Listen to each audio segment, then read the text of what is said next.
Hey friends, how's it going? Can you believe the difference a week makes? It is sunny. Spring is starting to really do its thing. Trees are now budding up. I am seeing so many birds and so much of the perennials come back to life. And this week has been such an exciting week for the garden. We had a lot done and I cannot wait to share it with you. My name is Carol and this is Just Keep Blooming.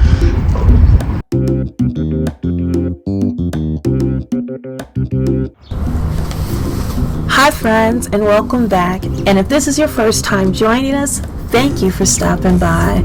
I garden in Zone 6B. It's in Midwest Ohio. We are about a handful of Sundays away from our last frost day.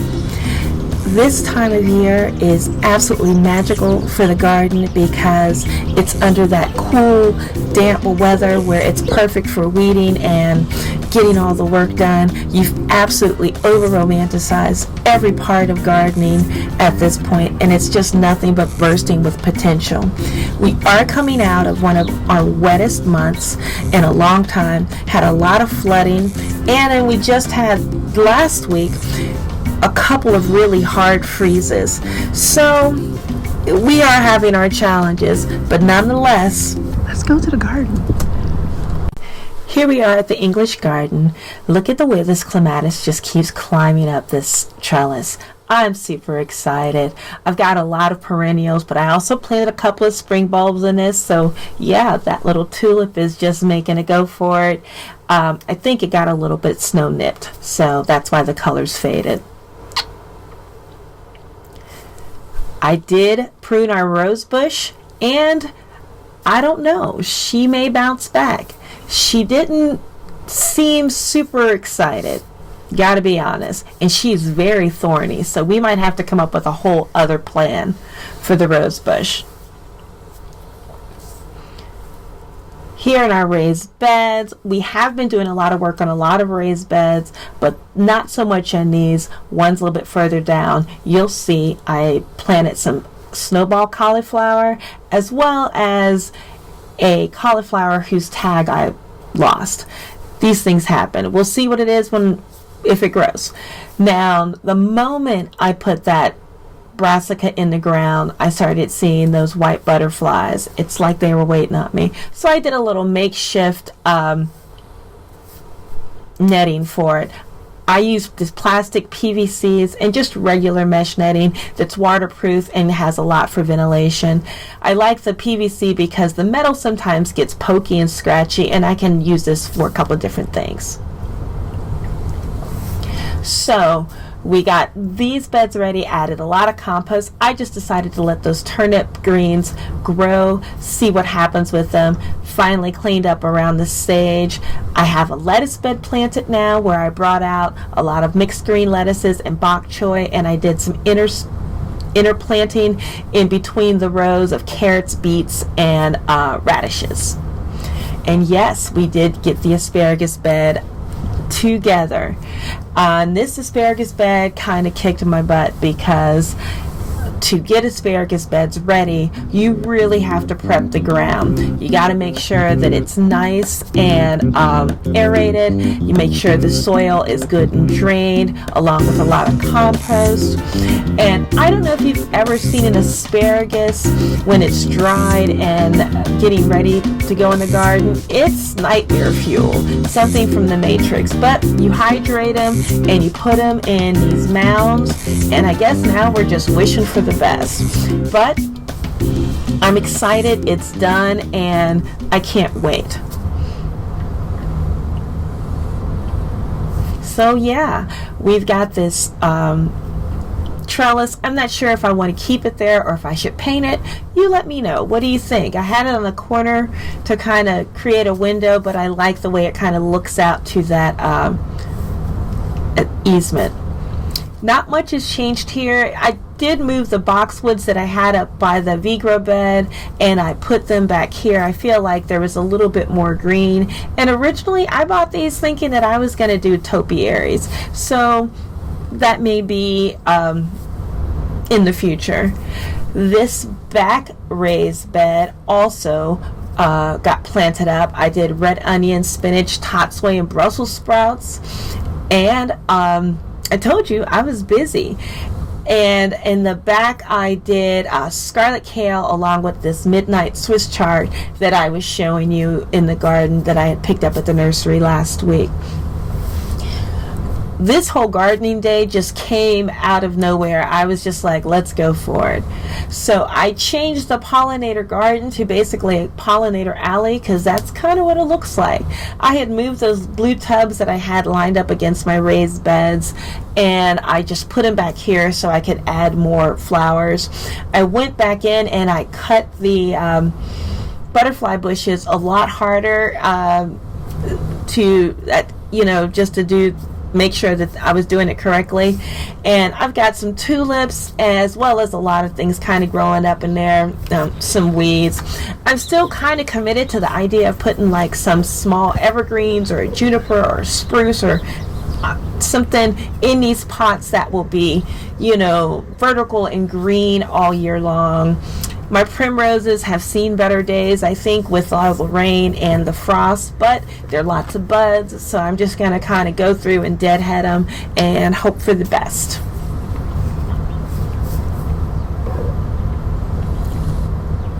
But each day, it's a little bit better. Now, one of the small things that I changed is the wagon that I had my water in.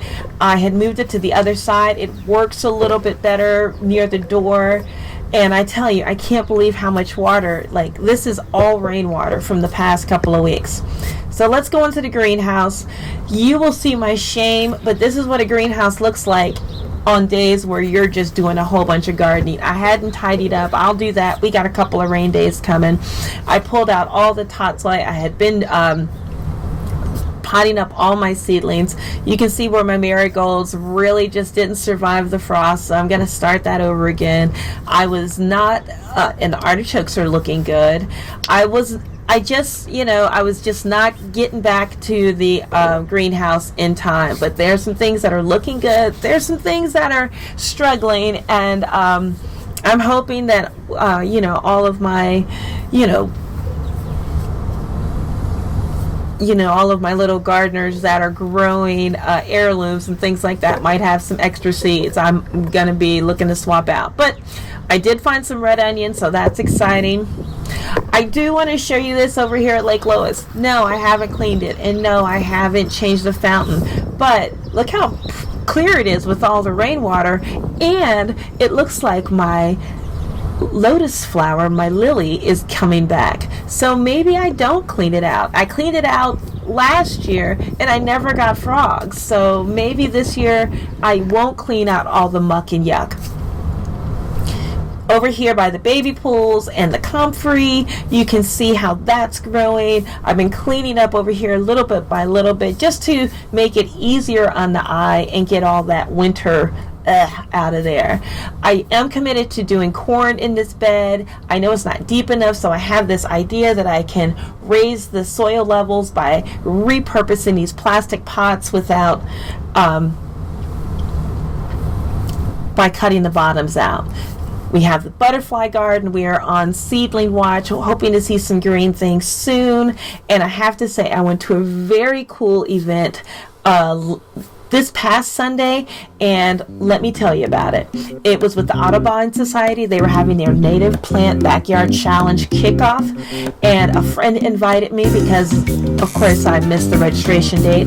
It was all very purposeful gardeners, landscapers, people from the, Master Gardener class giving presentations on how to become better native plant curators, how to collect seeds, how to see how that works with our population as well as our water population. Just lovely information. I get excited and geeked out talking about it.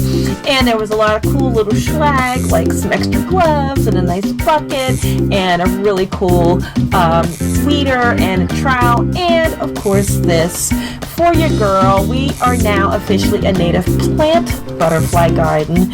And so, yeah, that wasn't on the bingo card, but definitely, mark that.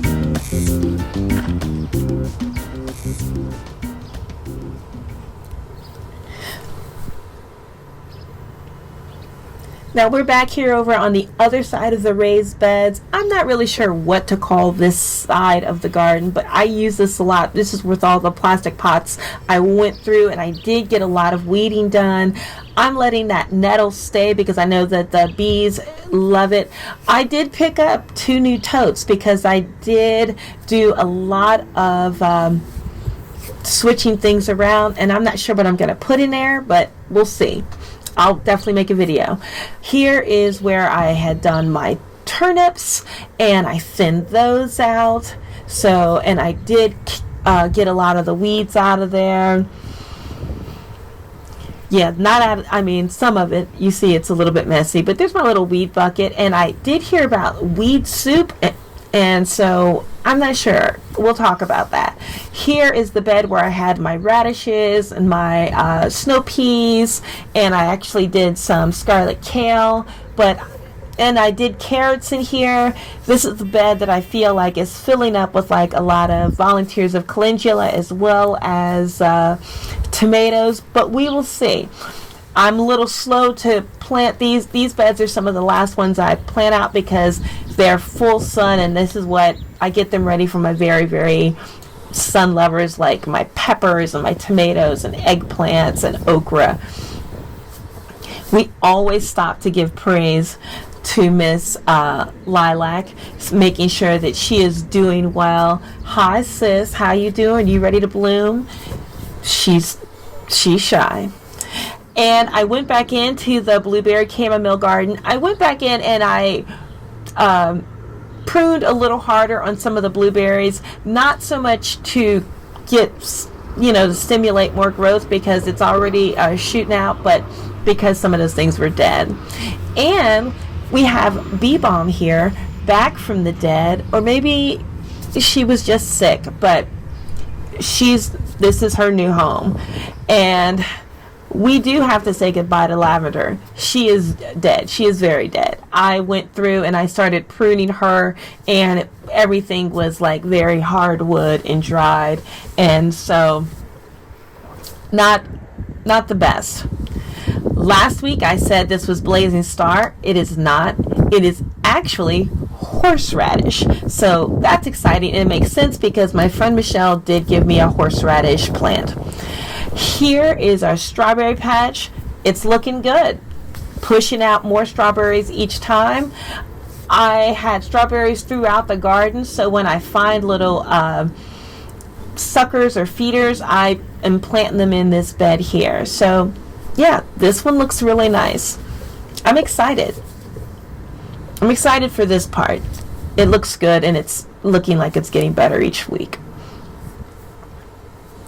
I did rearrange some things. I was doing a lot of heavy lifting and moving stuff, which is probably why I'm sore. But I moved the honeysuckle, which seemed to be a nomad, from the back of the garden to the side of the greenhouse to the side of the blueberry bush. But now I think it's going to have a nice permanent home there. I love the smell of honeysuckles. It reminds me of my childhood. I used to grab honeysuckles and blackberries and make little picnics all the time. Oh, I love the smell. It reminds me of summer.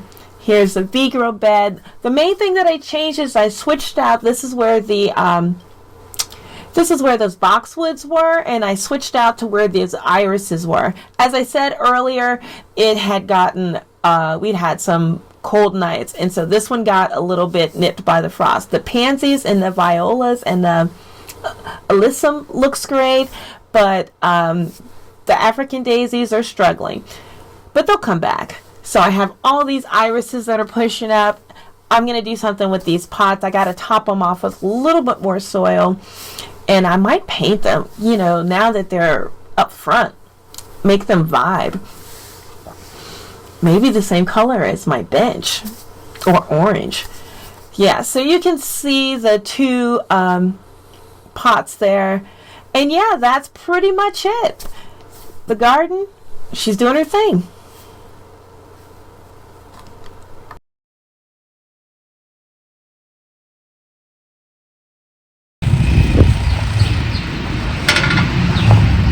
Okay, you see what I'm working with. This week has been so restorative when it comes to gardening, getting those seeds into seedlings and to getting them out in the garden is just, it's so exciting. I mean, you're kind of anxious because you've already invested like weeks or 3 weeks and you've nursed these babies along, and now they're just out here in the wild with roly-polies and cabbage butterflies. Just putting that food in the ground is, to me, just, it's what it's about. It gives that sense of peace, that putting all the garden stuff out where it's like for the bees and taking care of the soil. So this week has been chef's kiss. I hope you're having a great gardening week, and I am so glad you came back to see what was going on in my garden. My name is Carol, and I hope that we all just keep blooming. Yummy, yummy coffee, coffee.